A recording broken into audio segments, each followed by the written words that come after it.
Hello, everybody. My name is Casey Callanan. As you may have heard my voice on this podcast in many past episodes, today, in honor of our 100th episode, we're going to do a special podcast where Dr. Brian Stork actually interviews me about the Urology Care Podcast. Dr. Stork is a general urologist with West Shore Urology as part of the University of Michigan Health System in Muskegon, Michigan. Dr. Brian Stork is also the chair of our Technology and Publications Committee here at the Urology Care Foundation. He's also a personal friend of mine and an all-around great guy. So I hope you enjoyed today's episode of this 100th edition of the Urology Care Podcast. Back here on the Urology Care Podcast, we wanted to change it up a little bit for today's episode. Dr. Stork is going to be interviewing me, Casey Callanan, the outreach specialist here at the Urology Care Foundation and the voice of this podcast for the last 2+ years. One of the many voices of this podcast, I should say. So, Dr. Stork, the floor is yours. Fire away on any type of questions you want to ask regarding the podcast here at the Urology Care Foundation. Well, Casey, it's exciting to be on the other end of the microphone here. So I'm starting to feel the pressure already. But I'm speaking for the many urologists and patients that love the podcast and listen to it regularly every Thursday morning. Can you kind of let me know what where the idea to do a urology care podcast came from in the first place? So, as you know, we have a robust library of patient education materials as part of urologyhealth.org.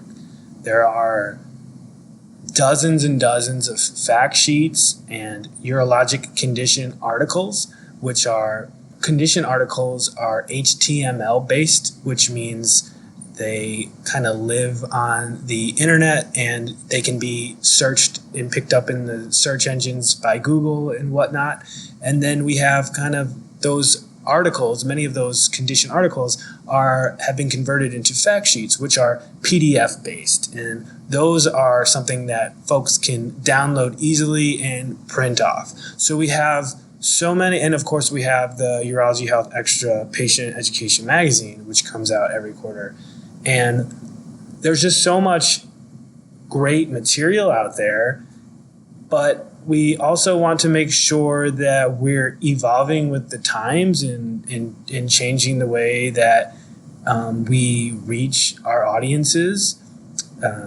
It's not like the podcast has replaced anything. It's more that it kind of supplements those fact sheets and urologic condition articles, which are really the basis of the podcast. And those are all based on American Urological Association clinical practice guidelines. And we know how stringent the process is in developing those guidelines. And it's really important to us to have that reliable patient education. And the podcast is just an expansion of the patient education library that we have to date.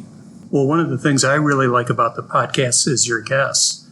You do such a great job of getting the absolute best out of your guests. And when I listen to the podcast, I hear the voices of some of the biggest leaders in urology, many of whom I've never met in person. And then when I actually meet them in person and hear their voice, I know who they are right away. Do you have trouble getting guests to come on the show? Or can you kind of tell us how the Urology Care Foundation podcast has picked up steam over the years? We've been very fortunate in that urologists do look at the podcast and the Urology Care Foundation as a trusted resource, and they know that we have a reputation for putting out these great, reliable fact sheets and patient education materials, and they are familiar with the AUA, the American Urological Association. And when you let them know, hey, I'm Casey, I'm with the AUA and the Urology Care Foundation, and we'd like to do a podcast episode on this certain issue in urology, they are almost 100% of the time on board because they know that we have that reputation.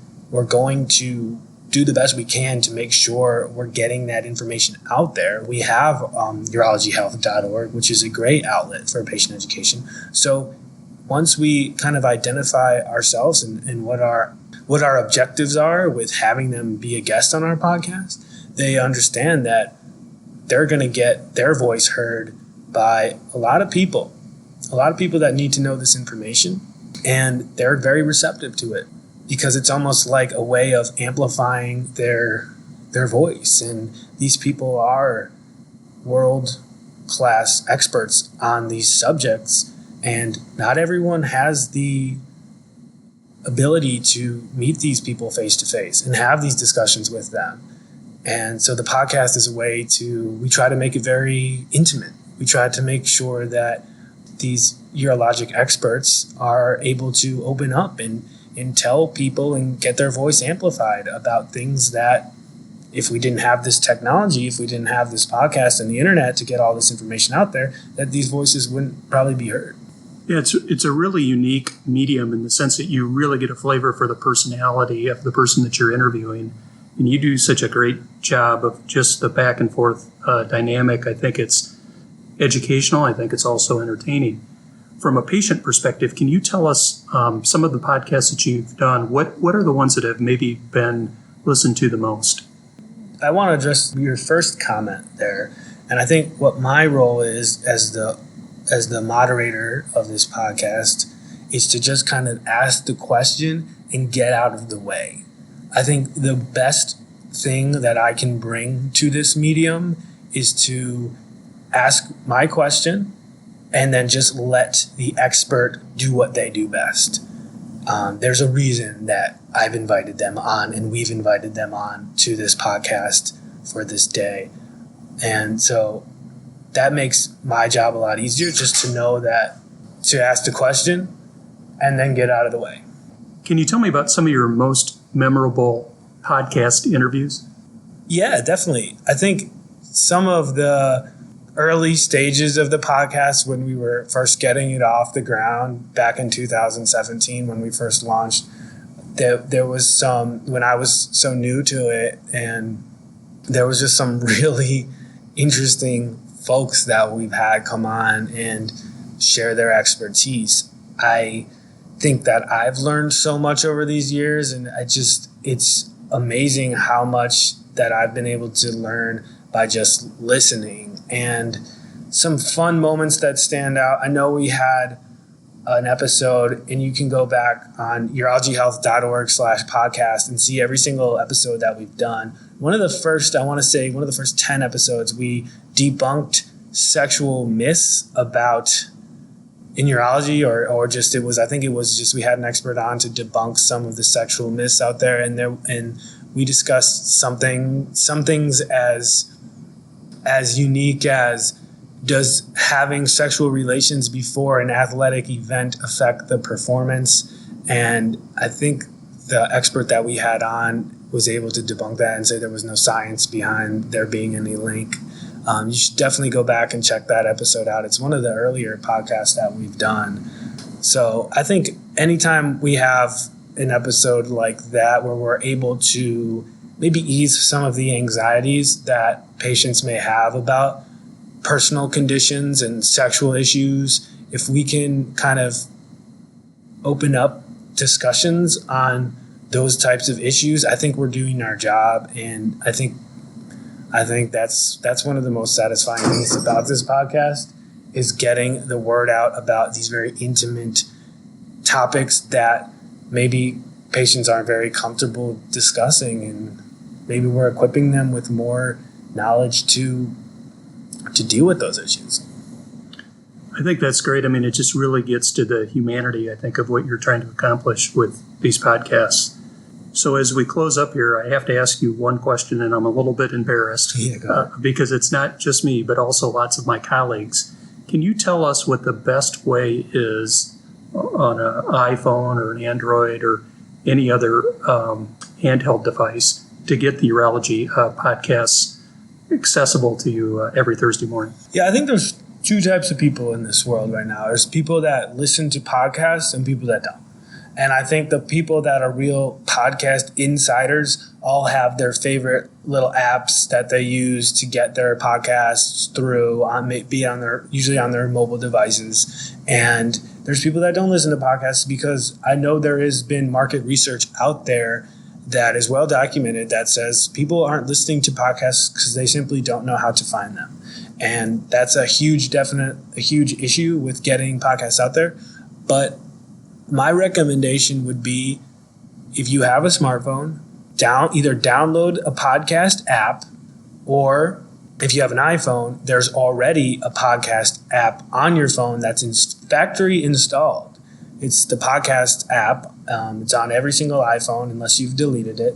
And through that app, you'll be able to just search Urology Care or Urology, and we will be one of the first, if not the first, podcasts that show up. And through there, you would just tap it and subscribe, and then you would get notifications every Thursday morning when we put out a new episode that there is a new episode. Other popular podcast apps out there, other than the Apple Podcast app, would be, and these apps are all free. There's CastBox, there's Overcast. Spotify has gotten into the podcasting space, so people are listening to podcasts now on Spotify. Google has, for Android users, there's a Google Podcast app. There's 1,000,001 ways to find podcasts. One thing other people do is they'll just open their web browsers on their laptop, and they'll open Google Chrome or Internet Explorer, whatever internet browser you use, and they can just go to urologyhealth.org/podcast, and you can see every single one of our episodes, and you can play them directly from our website. I have made sure that we embed every single podcast episode onto urologyhealth.org. And so there's a lot of ways to reach us. I would just recommend finding a way that it works best for you, and get into a groove and make sure every single Thursday morning you're checking out whatever new episode we have out there. So just so I'm clear, not being in the podcast world, it doesn't really matter what program you download onto your phone. If you just search for the Urology Care Foundation podcast, you're going to get access to it. Is that correct? Correct. Just search Urology Care Podcast. You can, if you have a Safari browser or any little internet browser on your phone, you can also listen to us by accessing urologyhealth.org and just listening to it through the web browser on your mobile device and playing it through there. Social media, we have a huge presence on Twitter at Urology Care FDN. There's a link tweeted out about each episode. I'm sure that's how you find us a lot of times. I know you're very active in Twitter. So there's a lot of ways to reach us, and just it's all about picking whatever works best for you with a podcast on how to find us. So it really couldn't be any easier. And for those of you who are urologists, it's really worth listening to. There may be a perception that the podcast is for patients, but it's for patients and physicians. Casey, I wanted to congratulate you on your 100th podcast. And I just wondered, in closing, where do you see this going for the next 100 podcasts and beyond? There's always something new in urology to discuss. And there's a lot of information out there, but maybe not so much reliable information that is being brought to patients by world-renowned urologists who don't have any special interests, and they just want to provide the best possible education. So Godspeed. Here's to another 100 more. And the future of this podcast will go as far as the minds of urology and the experts of urology, such as yourself, and the many dozens of other great guests that we've had on over the years, and the dozens of other great patients that we've had come on and share their story. That's very powerful when we can have patients bringing their story to the podcast. So we just want to keep expanding. If there's questions out there, we want to make sure we get them answered through this podcast. I know that patients, providers, whomever's listening, you can always contact us via our email inbox, which is communications@auanet.org. You can also reach us at info@urologycarefoundation.org. Those are two email inboxes that we will be monitoring all the time, and we'll be looking to get some feedback from you You can also tweet at us at Urology Care FDN. There's a million ways to reach us. We want to hear from you. We want to hear feedback on what you like or don't like about what we're doing here. And I think that's really important for, as you asked, where the future of this podcast is going. Well, let's let the audience, let's let them help carve that future out, right? Well, that's great, Casey. Thank you. Thank you for all your hard work. On behalf of urologists, patients, and the foundation, cheers, and here's to many more great podcasts. Yeah, let's keep this going strong. This podcast has been brought to you by the Urology Care Foundation, the official foundation of the American Urological Association. For more information on today's topic and for all things urology health, visit urologyhealth.org. That's urologyhealth.org.